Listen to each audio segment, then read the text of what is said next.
Have you ever just had that urge to organize everything? You know? To look at the huge, messy, chaotic world around us and just put everything into nice, neat, logical boxes?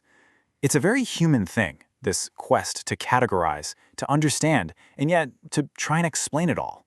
Now really, think about it for a second. If it was your job to create a system for every single object, every number, every idea that exists, where would you even start? It sounds like a problem for philosophers, but it turns out it's actually a problem for mathematicians.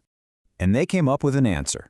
For more than 100 years, mathematicians have been using a language that's surprisingly simple but unbelievably powerful to do exactly that. It's called set theory, and it's basically the formal, elegant way to group things together so you can talk about the whole collection as a single entity. So, if we want to understand this language, we've got to start with the most basic words. Forget about any complex formulas for a minute. We're starting right at the beginning with the simple ideas of sets and the things that go inside them. Okay, so what is a set?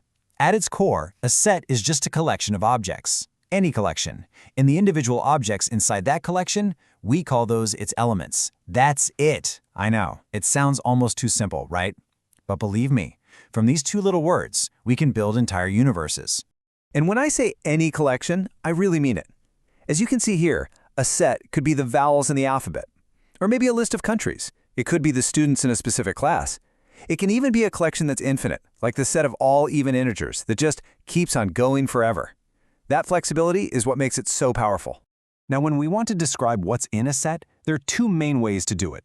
First, you've got the roster method. That's just what it sounds like. You list out the members one by one, like set A is 1, 3, 7, 10. Simple. Or you can use the set builder form, where you just state a rule. So for B, we'd say it's the set of all numbers x such that x is an even integer greater than 0.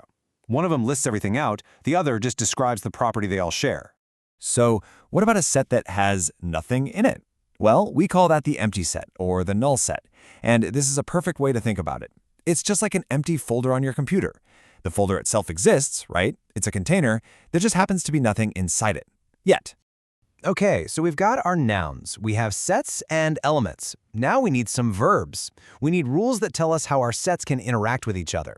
This is where it starts to get really interesting and a lot more dynamic. First up, we have the union. The union of two sets, let's call them A and B, is a brand new set that has everything from A, or from B, or from both. The key word you have to remember here is or. If an element is in either one of the sets, boom, it's in their union. We're just combining them into one big group. And this Venn diagram shows it perfectly.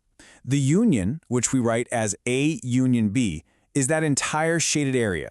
It's everything inside circle A plus everything inside circle B. You just scoop it all up together into one bigger set. Next, we have the intersection. And this is basically the opposite of the union. The intersection of sets A and B has only the elements that are in A and in B at the same time. The key word this time is and. It's not about everything, it's only about what they have in common. Think of it as the common ground, the overlap. If you imagine sliding those two circles together, the intersection is just that little sliver in the middle where they cross over. It's only the elements that belong to both clubs. All right, our third basic operation is the complement. Now, for this to make sense, we have to define our universe. And that's just all the things we're even talking about right now. So the complement of a set A is everything in that universe that is not in set A. So if our universe is the whole alphabet and set A is just the vowels, then the complement of A is all the consonants. And yep, the Venn diagram makes this crystal clear. The big rectangle is our universe, and the circle is our set A. The complement, written AC, is all of that shaded space outside the circle. It's literally everything but A. But here's what's really powerful. These simple operations, union, intersection, complement, they're all deeply connected. There are these elegant rules like De Morgan's law that show how they relate. For example, saying everything that is not in A or B is the exact same thing as saying everything that is not in A and not in B. It's this beautiful underlying logic that turns set theory from just sorting things into a real system of reasoning. So we have our building blocks, and we have the rules for how they connect. What can we actually build with all this? Well, the answer might just blow your mind. We can build pretty much all of mathematics, starting with the very numbers we use every single day. Check this out.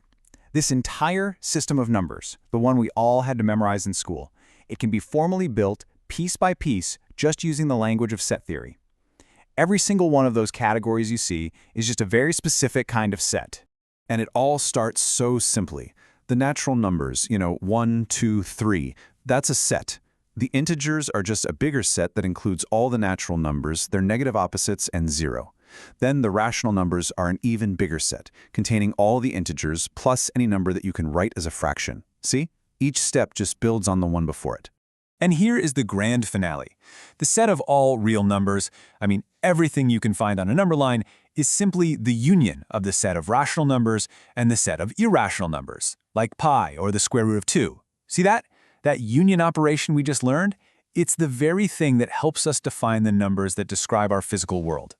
So I know what you might be thinking. This is cool for a math class, but why does any of this matter in the real world? Well, it matters because this way of thinking, of defining precise groups, and the logical rules that connect them, has literally shaped our modern world. This is the big takeaway. This isn't just some abstract theory. Every single time you go online and search for cats and dogs, you are literally asking a database for the intersection of two sets, the set of all things about cats and the set of all things about dogs. That's not just an analogy. The actual fundamental logic of computer programming and databases is built on these exact principles. It's the language of systematic thinking. Which leaves us with one last kind of mind-bending question. We've seen how this simple idea of a collection of things can be used to build the entire complex system of numbers. It's the language we use to explain so much of our logical world. But what can't it explain? What ideas, what concepts might still lie beyond the reach of this incredibly powerful language?